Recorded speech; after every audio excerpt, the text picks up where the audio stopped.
Fine people. What's up? How are you guys doing today? My name is Godwin, and welcome back to this wonderful and helpful YouTube channel. How are you guys doing once again? If today's the first time of joining us here, a round of applause for you. I think I should be keeping a bell, so I will jingle a bell for you. And if this is not your first time, welcome back to this channel. We'll be looking at value-added approach, which is a continuation of our discussion on national income accounting. So, when you say value-added, value added is just the difference between the final value of a product and then the value of the input that was used, right, to make that product. So if in the production of this marker is the final product because I am using it as the final consumer. So if in the production of this marker, the marker company spent about maybe 1,000 naira for the ink, for whatever they must have put into the production of this thing, and then they are now saying that the value at the end of the day of this product is 600 naira, no, 1,600 naira. So the cost of the raw material put into this product is 1,000 naira, and then the value of the product after um, it has been produced is 1,600 naira. So 1,600 minus 1,000 naira is 6. So the value added by the company that produces marker is just 600 naira. So that's how value added works. That's what it means. Just the difference between the final value of a product and the value of the intermediate products that were used to produce it, or and the value of the inputs that were used to produce it. Right. So that's just it. Now, we've been talking about national income, GDP calculation, whatever. So, and if you remember from our discussion, we said there are three approaches to calculating national income.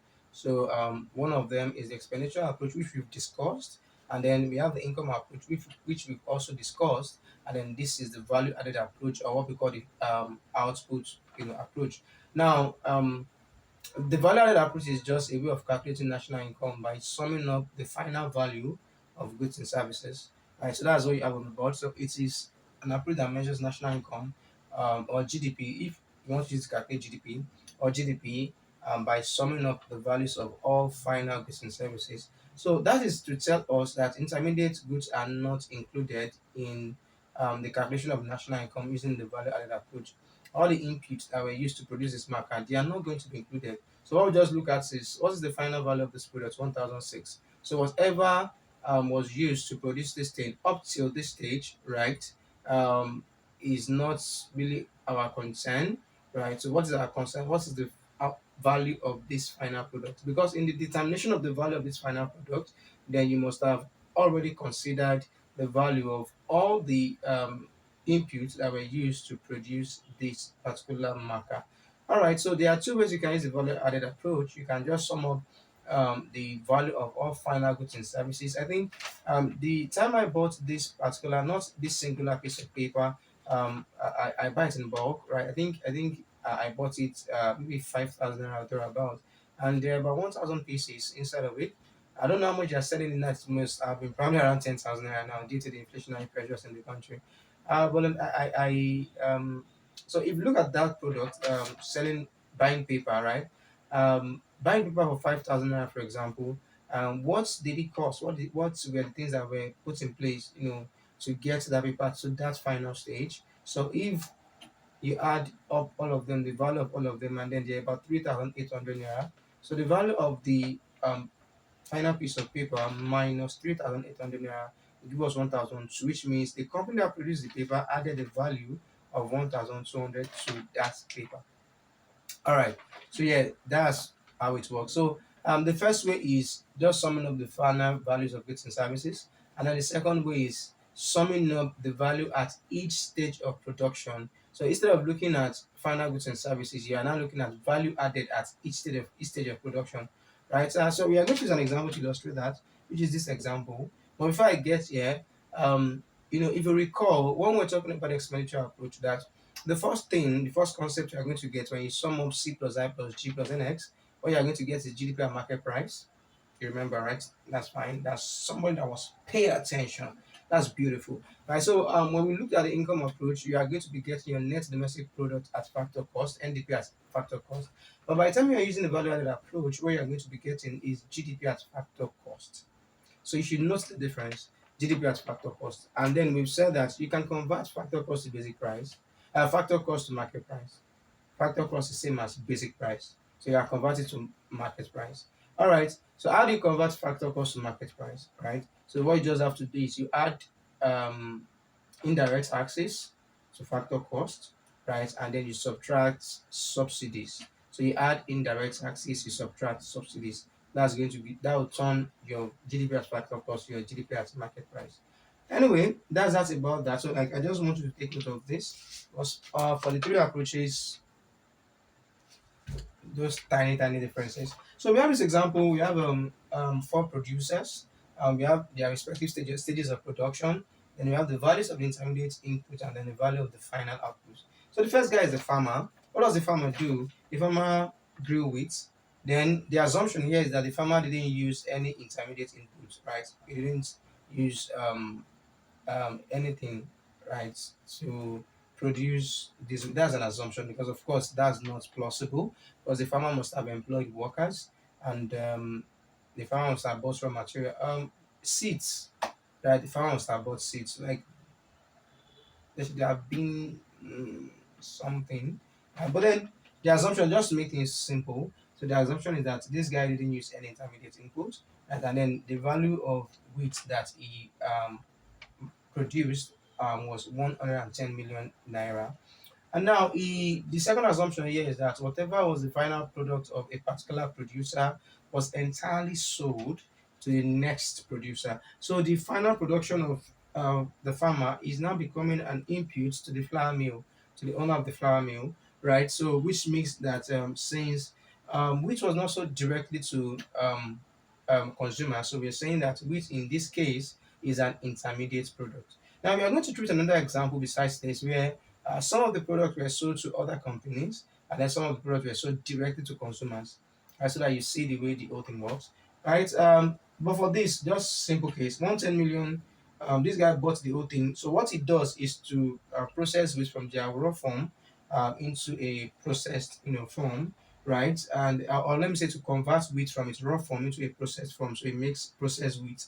Now, the value of the intermediate input, he bought everything here, 110 million, but then he was able to produce a process with worth 145 million naira. So what is his value added? What value did he add? Of course, thank you very much, 35 million, right? Because the value of his final output is 145, and then the value of intermediate input is 110. 145 minus 110 will give us 35, right? So that's, you're getting it. Now, this guy, the owner of the flour mill, sold all of his 145 million naira worth of processed wheat to a bakery, right? So when the bakery bought, what does a bakery do? A bakery bakes bread. So this guy bakes bread worth 170 million naira, right? After using the input of 145 million naira. So what was his own value added? It was 25 million naira, right? So, which is cool. And then after baking bread, of course, the bread has to get to final consumers. How? It has to get to retailers, people that you know will get this product to the final consumers. So you have the bread retailer. So what does it do? Is this person sells retail bread? When you go to stores and you buy bread, whether a big retailer or a small retailer. So the assumption here is that this guy also buys all of the bread from the bakery, worth 170 million naira, and then sells them to the final consumer for 210 and then not sell them and then uh, yeah, it's sell now, right? So and then he sells them to the final consumer at 210 million. So like, what was his own value added? His own value added was 40 million, 40 million. So yeah, that's how value added approach works. So what you just have to do is, if you get the GDP now, so the GDP at factor cost, you can use two ways. GDP at factor costs, because I said when you're going to get GDP at factor cost, it's just the final value here, the last value here, which is 210 million. But of course, if this was to be an exam, that is not what you're going to write. So GDP as factor cost is just going to be equal to the final value of retail bread. So and then that equals 210 million. But if you want to prolong it, whether maybe you saw 15 marks in front of me, you're like, oh, when I write this, would I get you 15 marks? So you could just do something like this. You create a new column for value added. I could have done it, like I could have extended it there, but I didn't have the space. I'm going to create like this whole thing. So I have producer, I have producer, and then I have value added, value added, Alright, so for the farmer, what was his value added? He didn't use any input, but he produced something worth 110 million naira. So his value added is going to be 110 million minus zero, right, which is 110 million. And then for the flour mill, his own value added is going to be 145 million minus 110 million, so which is going to give us 35 million. And then for the bakery, so you'll be having 170 million minus 145 million, and this is going to give us 25 million. And for the last guy, the bread retailer,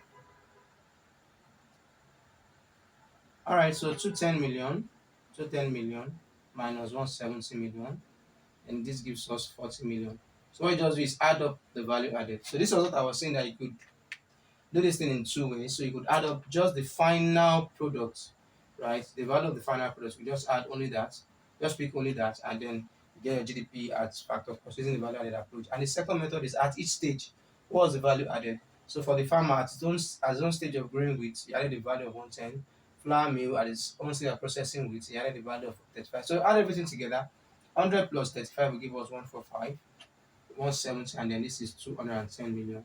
So GDP at factor cost is 210 million naira, right? So that settles it.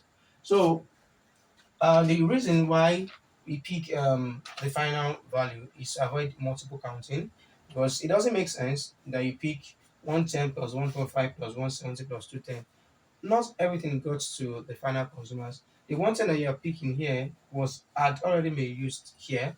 The 145 that I want to pick here had already been used. So what has not been used that is getting to the final consumers is just this 210 million naira worth of retail bread. So that's just what you pick. So value added approach only picks the final value of goods and services to avoid double counting or to avoid multiple counts. So you may see things like that in your OBJ. Okay, so now let's talk about a question where some of the products were sold to the consumers, and then we add subsidy. Just make it like a proper exam. It's actually an examination question for a particular school. So let's solve it and then forget about it. The question is kind of long. So it says, suppose there are three companies in an economy. We actually have companies A, B, and C. So let me just like note those ones down. So the three companies. You have companies A, companies B, companies C. They use of course, you are going to be having intermediate inputs, intermediate inputs, um, final outputs, final outputs, and then let's have the value added. Value added. Okay, so with this, the stage of production was not included in the question, so it's not necessary. So you have something like this. All right, good. So company A grows crops and extracts minerals from its land. Okay, the state of production was mentioned for company A, but like don't let's bother ourselves with that. From a land with no input from other companies. So for this person, for company A, there was no input at all. So this is zero. Its sales are 100 million per year. So the final output here, so you have 100 million per year. Half of which goes to consumers. So half of 100 million is 50 million. So consumers are getting 50 million worth of goods from company A, and then half of which goes to consumers, then half to companies B and C equally. So what is the remaining half?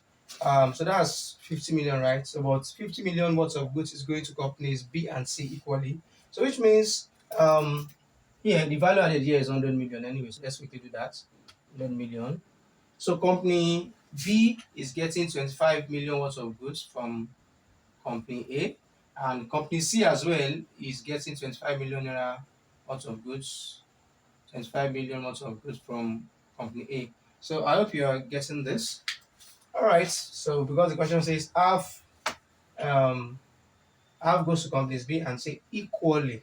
Now, company B sells its entire output of 200 million to company C. So we know that company B was able to produce something worth of 200 million, which he then sells to company C. That means company C is not just buying input from A, it's also buying 200 million worth of goods from company C.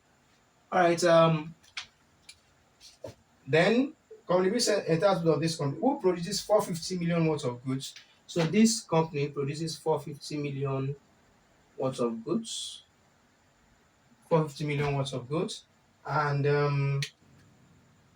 the goods are directly sold to the consumers. So besides the 50 million worth of goods that consumers are getting from company A, consumers, so they get 50 million from A, and then they are getting 450 million, 450 million from C.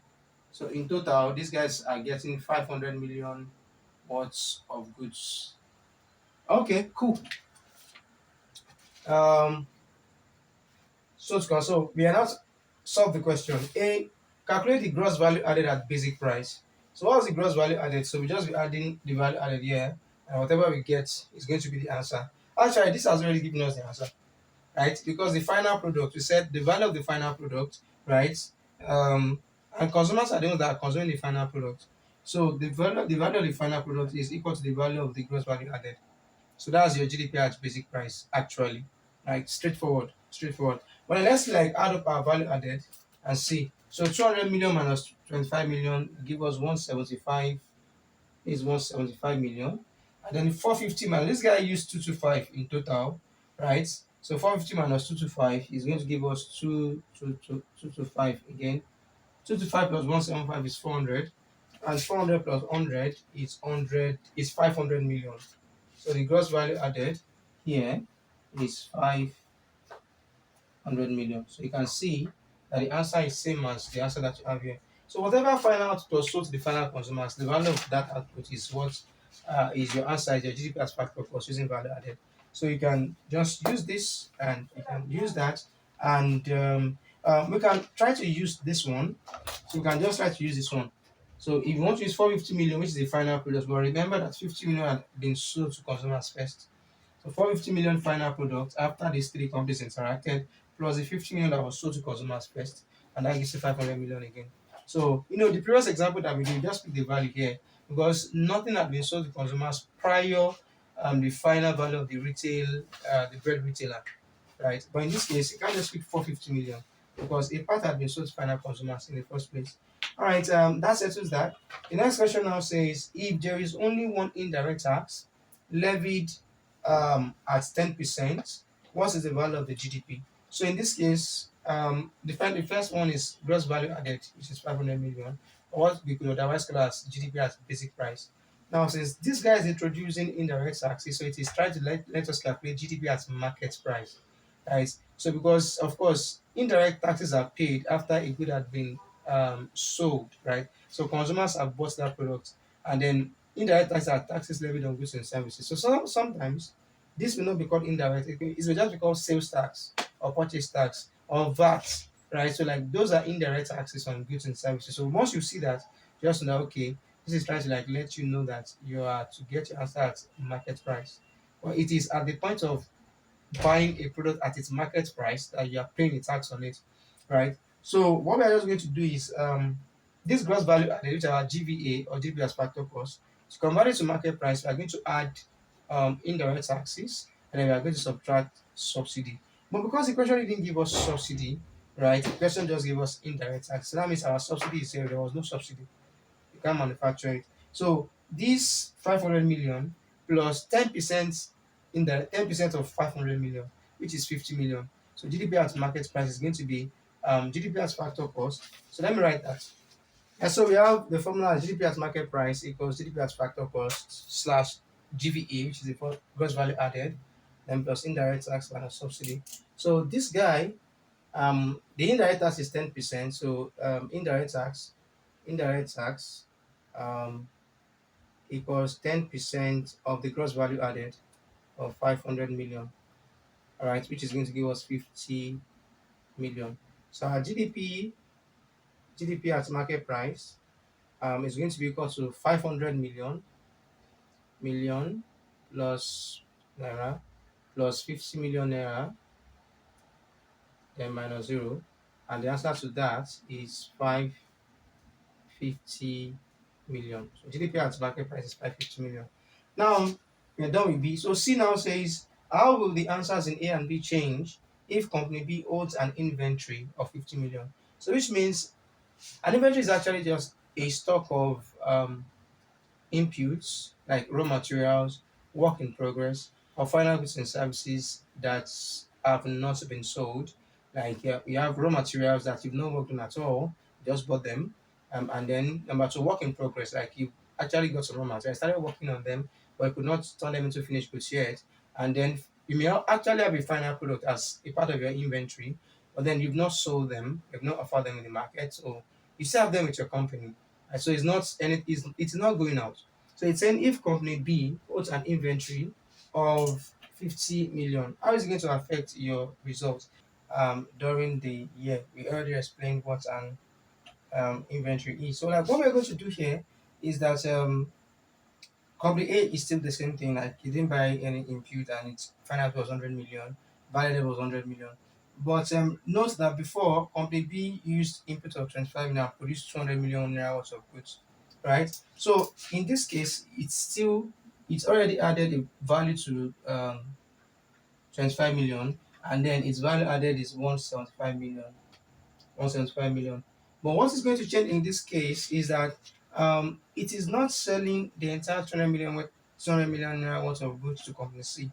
So it is holding something in store as inventory. And if you remember, inventory is one or more of combination of raw materials, work in progress, and final goods and services. So of course, it couldn't have been raw materials because the only raw material that this company has is worth 25 million naira. So for it to be keeping an inventory of 50 million, then it's probably work in progress, what it has already added value on, or final goods and services, right? And if you want to say and a bit of raw material, but then for it to have even produced something worth of 200 million naira in the first place, it must have used raw materials, right? So raw material is not going to be significant in our calculations anymore. If you want to think about it that way, I don't know if you got what I'm trying to say.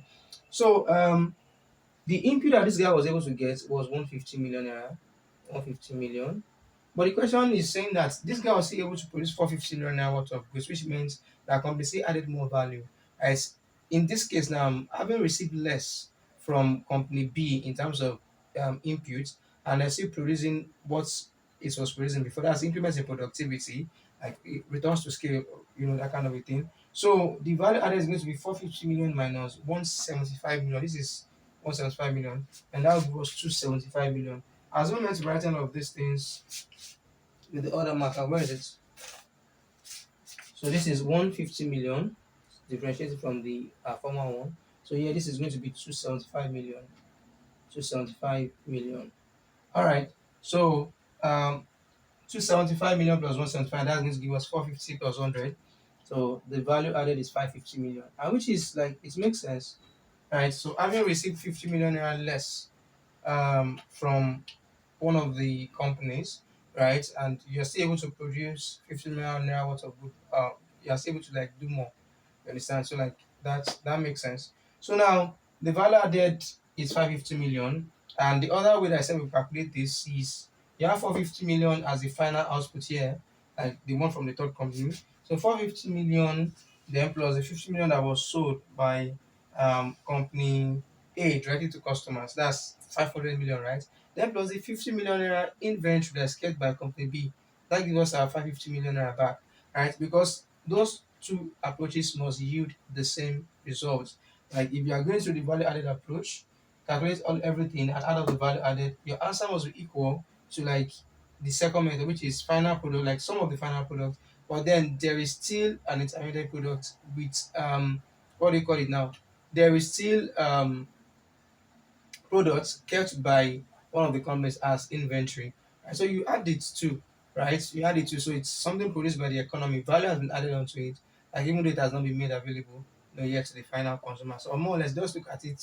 I don't know if you can think about that. Okay, what if it was also made available to the consumers. You understand that kind of a thing? Like if you can try like reasoning that what if it was not inventory? Because what is in the inventory, are still going to sell it at the end of the day, right? So what we are doing here, this is now going to be the gross value added, right, is going to be equal. So you write the formula normally, which was an exam. So, but what we are just doing here is 550 million. So we have 450 million. That's company C's output. Then plus 50 million company A's output that was directly sold to customers. Then plus 50 million that company B is holding as its inventory. And that gives us 550 million, which is same as the gross value added. So for D, so the same thing, tax rate. So we'll be looking at the 10% and the indirect tax of 10%. So it's equal to 10% of 550 million, and this is going to give us 55 million. 55 million. So our GDP and market price, GDP and market price is going to be equal. So GDP at market price (MP) equals to 550 million plus 55 million. Then we expect that this is going to be equal to 625 million. So GDP at market price is 625 million. So yeah, that's what I think this answer, is supposed to be from all of our calculations. So if you have any questions, you can leave them in the comment section. There's no assignment. It's kind of this question is kind of dicey in one way or the other. Like yeah, this is what I think should be the result and how to like approach this kind of question.